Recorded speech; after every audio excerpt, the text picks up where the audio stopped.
हाय traders. स्वागत है आपका traders club of India channel में।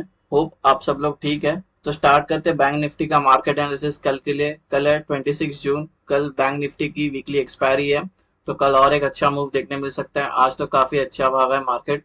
बैंक निफ्टी तो अब 902 पॉइंट की हमें तेजी दिखाई है। लार्ज कैप अच्छी खासी अभी चलने लग गए और आज 1.74% की हमें तेजी दिखाई है। ठीक है, अगर प्राइस एक्शन देखने गए तो knew all time high touch किया है बैंक निफ्टी ने भी। तो अभी वीकनेस कब दिखेगी? 52,000 के नीचे हमें वीकनेस दिख सकती है। इसके नीचे अगर ओआई नेगेटिव है और कोई नेगेटिव पैटर्न दिखता है तो शॉर्ट कर सकते हैं, वो भी 500 पॉइंट्स के लेवल हो। ऊपर तो सारे 500 के लेवल ही लेना, क्योंकि नए प्राइस एक्शन फॉर्म होना अभी बाकी है। चलते हैं हमारा इंट्राडे सेटअप डिस्कस करते हैं। हमारे 5 मिनट टाइम फ्रेम पे आ गए। यह कल का हमारा न्यूट्रल पॉइंट है और नॉन ट्रेडिंग जोन है। ये असेंडिंग वाइड रेंज है और जब भी वाइड रेंज होता है तो मार्केट वुड भी मोस्ट प्रोबेबली साइडवेज हो सकता है। ठीक है, तो ये पूरी जो नॉन ट्रेडिंग जोन की वैल्यू होगी वो है 52,247 से लेके 52,486। अभी रेजिस्टेंस लेवल डिस्कस करते हैं। ये रेजिस्टेंस 1, इसके अंदर इंक्लूडेड है प्रीवियस डे हाई। ये नॉन ट्रेडिंग जोन एरिया भी है और ये नॉन ट्रेडिंग जोन एरिया की जो वैल्यू होगी वो है 52,662 से लेके 52,760। रेजिस्टेंस 2 नॉन ट्रेडिंग जोन, ये नॉन ट्रेडिंग जोन की जो वैल्यू होगी वो है 52,931 से लेके 53,28। रेजिस्टेंस 3 नॉन ट्रेडिंग जोन, ये नॉन ट्रेडिंग जोन की जो वैल्यू होगी वो है 53,209 से लेके 53,306। रेजिस्टेंस 4 नॉन ट्रेडिंग जोन, ये नॉन ट्रेडिंग जोन की जो वैल्यू होगी वो है 53,524 से लेके 53,622। रेजिस्टेंस 5 नॉन ट्रेडिंग जोन, ये नॉन ट्रेडिंग जोन की जो वैल्यू होगी वो है 53,844 से लेके 53,944। रेजिस्टेंस 6 नॉन ट्रेडिंग जोन, ये नॉन ट्रेडिंग जोन की जो वैल्यू होगी वो है 54,158 से लेके 54,265। सपोर्ट लेवल, ये सपोर्ट 1, ये नॉन ट्रेडिंग जोन और ये नॉन ट्रेडिंग जोन की जो वैल्यू होगी वो है 51,956 से लेके 52,056। ये सपोर्ट 2, इसके अंदर इंक्लूडेड है प्रीवियस डे लो। ये नॉन ट्रेडिंग जोन की जो वैल्यू होगी वो है 51,657 से लेके 51,7445। सपोर्ट 3 नॉन ट्रेडिंग जोन, ये नॉन ट्रेडिंग जोन की जो वैल्यू होगी वो है 51,360 से लेके 51,461। सपोर्ट 4 नॉन ट्रेडिंग जोन, ये नॉन ट्रेडिंग जोन की जो वैल्यू होगी वो है 51,663 से लेके 51,063 से लेके 51,167। सपोर्ट 5 नॉन ट्रेडिंग जोन, ये नॉन ट्रेडिंग जोन की जो वैल्यू होगी वो है 50,764 से लेके 50,861। वैल्यू होगी वो है 50,487 से लेके 50,484, 50,584। हमारा सपोर्ट रेजिस्टेंस और न्यूट्रल पॉइंट के रेंज डिस्कस हो गया। कोई रेंज अगर समझ में नहीं आई तो वीडियो को पॉज करके वो रेंज आपके चार्ट पे प्लॉट करके लेना। अभी हम एंट्री और एग्जिट मार्क करते हैं। सो ट्रेडर्स, ये कल की हमारी एंट्री और एग्जिट होगी। जब नॉन ट्रेडिंग जोन बन जाएगा उसके अपर साइड में ग्रीन एरोज मार्क करना, लोअर साइड में रेड एरोज मार्क करना, जिससे आपको एंट्री और एग्जिट ऐसे समझ में आए। ग्रीन का मतलब है लॉन्ग होना है, बाई करना है। रेड का मतलब हमें सेल करना है, शॉर्ट करना है। सेटअप के दो इंपॉर्टेंट रूल है, वो इंपॉर्टेंट दोनों जो रूल है वो ध्यान से सुनना, उसके बिना हमारे ट्रेड इनिशिएट नहीं होगा। पहला जो रूल है, प्राइस को नॉन ट्रेडिंग जोन में होना चाहिए। ठीक है, और अगर वो नॉन ट्रेडिंग जोन में है तो उस नॉन ट्रेडिंग जोन में उसको 15 मिनट्स या 15 मिनट के ऊपर कितने घंटे भी सस्टेन करती है, उसके बाद वो जिस साइड का ब्रेकआउट करता है उस साइड का हमारा ट्रेड लेंगे। ये हमारा एकदम बेसिक रूल है, इसके अलावा हम ट्रेड में एंटर हो ही नहीं सकते। और ये जब दोनों रूल मेट होने के बाद जब ये जो भी साइड में ब्रेकआउट या ब्रेकडाउन करती है, जब एंट्री लेने की बारी आती है तब भी हमें दो चीज है, एक सेफ एंट्री होगी और एक एग्रेसिव एंट्री के बारे में होगा। इसके बारे में आगे डिस्कस करते हैं, लेकिन ये फिलहाल दो ये वाले बहुत इंपॉर्टेंट रूल है। ठीक है, अगर अभी फ्लैट ओपन होती है कल मार्केट तो हम ट्रेड नहीं लेंगे, क्योंकि नॉन ट्रेडिंग जोन के अंदर नहीं है। पहले प्राइस को नॉन ट्रेडिंग जोन में आने देंगे, फिर यहाँ पे अगर इस कंसोलिडेट करती है और दोनों रूल मैट होती है, उसके बाद यहाँ ऊपर का ब्रेकआउट आया तो ऊपर का ट्रेड, नीचे का ब्रेकडाउन आया तो नीचे का ट्रेड। सेम भी यहाँ ओपन होने के बाद ट्रेड नहीं लेंगे, नीचे आती है, यहाँ पे सस्टेन करती है काफी टाइम 15 मिनट के ऊपर, उसके बाद जिस साइड का ब्रेकआउट करता है उस साइड का हमारा ट्रेड बन सकता है। डिस्कस करते हैं गैप अप। प्राइस यहाँ पर है, अगर ये गैप अप यहाँ पे होती है तो ये टेक्निकली नॉन ट्रेडिंग जोन में ओपन हो जाएगी। उसके बाद ये सस्टेन करती है 15 मिनट या 15 मिनट के ऊपर, तो हमारे दोनों रूल मेट हो जाते हैं। उसके बाद ऊपर का ब्रेकआउट आता है तो ऊपर का ट्रेड, नीचे का ब्रेकडाउन आया तो नीचे का ट्रेड।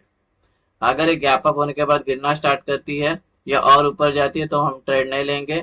हम वेट करेंगे प्राइस को नॉन ट्रेडिंग जोन में आके कंसोलिडेट करने का। एग्जांपल के लिए गैप अप होती है और गिरना स्टार्ट करती है और ये नॉन ट्रेडिंग जोन में आके यहाँ पे टाइम स्पेंड करती है और दोनों रूल मैट होती है। ऊपर का फिर ब्रेकआउट आया तो ऊपर का ट्रेड, नीचे का ब्रेकडाउन आया तो नीचे का ट्रेड। अगर ये gap up non trading zones के बीच में ओपन हो रही है तो हम ट्रेड नहीं करेंगे, प्राइस को फिर आने देंगे। कोई तो नॉन ट्रेडिंग जोन में आके ठहरती है और ये 15 मिनट के ऊपर सस्टेन कर लेती है, उसके बाद ये जिस साइड का ब्रेकआउट करती है उस साइड का ट्रेड बन सकता है। डिस्कस करते हैं गैप डाउन। प्राइस यहाँ पर अगर ये गैप डाउन यहाँ पर होती है तो non technically non trading zone में ओपन हो जाएगी। तो रूल नंबर 1 मेट हो गया। रूल नंबर 2 क्या है हमारा, यहाँ पे अगर सस्टेन करती है 15 मिनट या 15 मिनट के ऊपर कितने घंटे भी, उसके बाद ऊपर का ब्रेकआउट आया तो ऊपर का ट्रेड, अगर नीचे का ब्रेकडाउन आया था तो नीचे का ट्रेड। अगर एक गैप डाउन होने के बाद गिरना स्टार्ट करती है या और ऊपर जाती है, यहाँ पे ठहर नहीं पाती है, ठीक है, तो हम ऐसे में ट्रेड नहीं करेंगे, वेट करेंगे प्राइस को नॉन ट्रेडिंग जोन में आने का, जैसे हमने गैप अप में किया था। एग्जांपल के लिए गैप डाउन होती है और सपोज ये ऊपर जाने लगती है और इस नॉन ट्रेडिंग जोन में आके उसको एक रेजिस्टेंस फेस होता है और यहाँ पे ये टाइम स्पेंड करती है अच्छी खासा और दोनों रूल मेट होते हैं। उसके बाद ऊपर का ब्रेकआउट आता है तो ऊपर का ट्रेड, नीचे का ब्रेकडाउन आया तो नीचे का ट्रेड। अगर ये नॉन ट्रेडिंग जोन के बीच में ओपन होती है तो ट्रेड नहीं करेंगे, प्राइस को नॉन ट्रेडिंग जोन पे आने देंगे, फिर हम वेट करेंगे दोनों रूल मेट होता है, उसके बाद ये जिस साइड का ब्रेकआउट करता है उस साइड का हमारा ट्रेड बन सकता है। अब डिस्कस करते हैं टारगेट। टारगेट डिस्कस करते हैं, एज्यूम करते हैं प्राइस अभी यहाँ पर है, हाँ, और ये फिर दोनों रूल मेट हो गया और ये ऊपर के साइड ब्रेकआउट है, तो नेक्स्ट टारगेट क्या होगा हमारा, अगर ये वाला ऊपर का ट्रेड लिया तो ये लेवल होंगे टारगेट, अगर ये वाला ऊपर का ट्रेड लिया तो इसके लेवल, ऊपर के लेवल होंगे टारगेट। सेम वे प्राइस अगर यहाँ पर है और ये ब्रेक डाउन करता है नीचे, तो हम सपोज दोनों रूल मेट उनके ब्रेक डाउन करता है तो नीचे का ट्रेड लिया तो टारगेट क्या होगा, 1 2। अगर ये वाला नीचे का ट्रेड लिया तो ये 3 लेवल होंगे टारगेट, यहाँ पे एक पिवट लाइन है, अगर ये वाला नीचे का ट्रेड लिया तो इसके नीचे के लेवल होंगे टारगेट।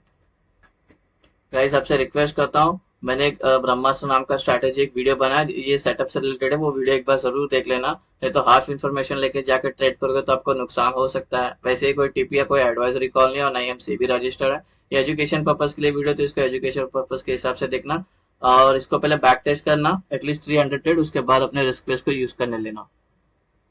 अभी हम बैंक निफ्टी के ऑप्शन चेन में आ गए, ठीक है। ऑप्शन चेन क्लियर कट, हमें पुट राइटर्स काफी स्ट्रांग दिख रहे हैं। पुट राइटर्स कौन, जिनका व्यू होता है बुलिश, कॉल राइटर जिनका व्यू होता है बियरिश, ठीक है। तो यहाँ पे अगर देखोगे तो काफी स्ट्रांग है। इनफैक्ट यहाँ पे लोग ने अच्छे खासे कॉन्ट्रैक्ट होल्ड करके गए, इनको लगता है ये आउट ऑफ द मनी है, ये ओटीएम वाले है, ठीक है। इनको लगता है कि अभी और भी मार्केट ऊपर जाएगी, इसलिए लोग ने होल्ड करके गए। और यहाँ पे देखो सब एग्जिट हो गए, सबके एसएल कटा है, ये अपना पोजीशन छोड़ के भाग गए। और यहाँ पे सिर्फ एट द मनी के आसपास थोड़ा सा अच्छा खासा है, लेकिन ये तो पूरा अच्छा खासा घुस के बैठे, इन लोग ने अपना डेरा जमा लिया है। तो इनको लगता है कि पैर, और ये लोग तो इन द मनी में भी एकदम सिंगल डिजिट पे है, तो कुछ खास नहीं है। तो डेटा ऑलमोस्ट बुलिश है, ऑलमोस्ट काफी बुलिश है। अब बचा है हमारा सपोर्ट और रेजिस्टेंस। सपोर्ट और रेजिस्टेंस हमारा काम करेगा, एक सेकंड, सपोर्ट का काम करेगा 51,900, ठीक है, क्योंकि अगर ये नीचे गिरता है तो इसके बाद हमें एक डायरेक्ट सपोर्ट है 52,000 का, लेकिन नॉन ट्रेडिंग जोन में आए तो 51,900 लेंगे हम एक सपोर्ट का। रेजिस्टेंस का बात करें तो 53,400 हमारा रेजिस्टेंस का एक ये होगा, हर्डल होगा, बिकॉज यहाँ पे तो कोई कुछ है नहीं, ये लोग ऑलमोस्ट अच्छे खासे एंटर हो चुके हैं, तो हमें एक 53,400 एक हमें एक रेजिस्टेंस फेस करने मिलेगा। अब बात करते हैं PCR, put call ratio. Guys put call ratio थोड़ा ध्यान से सुनना, 1.6 चले गया, तो ये इसको क्या बोलते हैं, ओवर बॉट जोन में चले गया है, ठीक है, ठीक है, ओवर बॉट जोन में मतलब ज्यादा बाइंग हो गई, ठीक है। जब 1.5 के ऊपर चले जाता है तो ओवर बॉट हो जाए। अभी अगर ये थोड़ा ध्यान से सुनना, ये 1.6 है आज और ये मार्केट आज ऊपर जाके यहाँ पे क्लोजिंग दी है, ठीक है। अगर ये कल गैप अप होती है ना तो ट्रेड में घुसना ही नहीं, क्योंकि ये करेक्शन मारेगा नीचे की तरफ, प्रॉफिट बुकिंग आएगी, करेक्शन आएगा, पुल बैक आएगा, उसके बाद मार्केट डिसाइड करेगा इसको अप ट्रेंड में रहना है या साइडवेज रहना है या गिरेगी मार्केट। तो एक शॉर्ट कवरिंग आ सकती है मॉर्निंग में, थोड़ा ध्यान में रखना, क्योंकि ये 1.6 के ऊपर चले गया। अगर ये गैप अप होती है तो 7 और 8 भी पहुंच जाएगी, जो एकदम ओवरबॉट जोन है।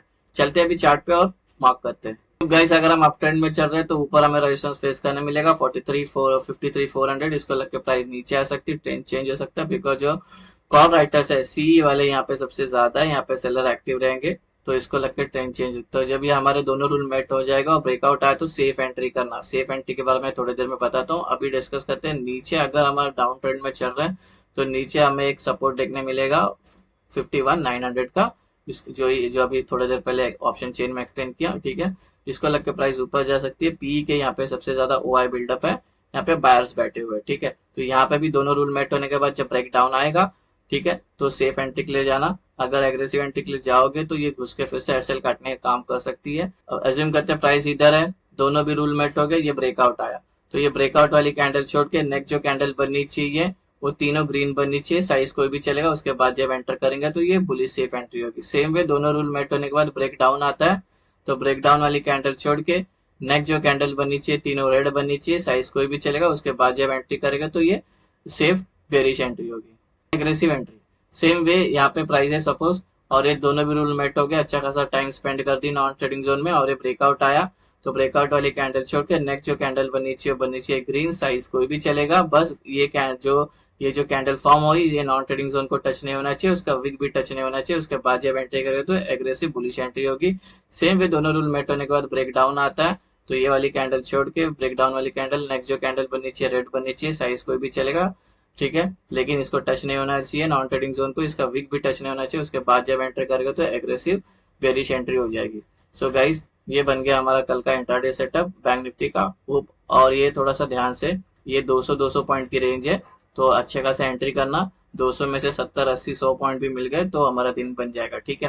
तो गाइज मिलते हैं नेक्स्ट वीडियो में, till then thank you very much for watching, have a great day.